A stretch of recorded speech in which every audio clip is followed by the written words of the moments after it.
So, hello mga plantera. Ayan, ito na po yung nireels natin na kinuha po natin sa may gilid ng daan na para po siyang alugbati.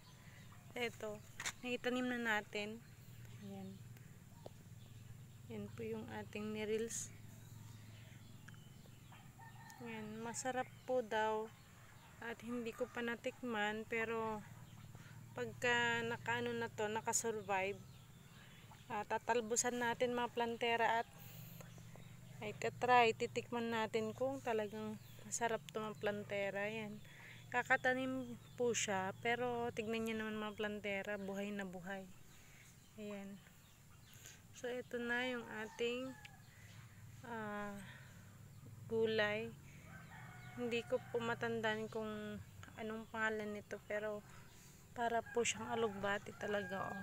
Pati po yung kanyang dahon, mano po siya, makintab na, ayan, madulas po.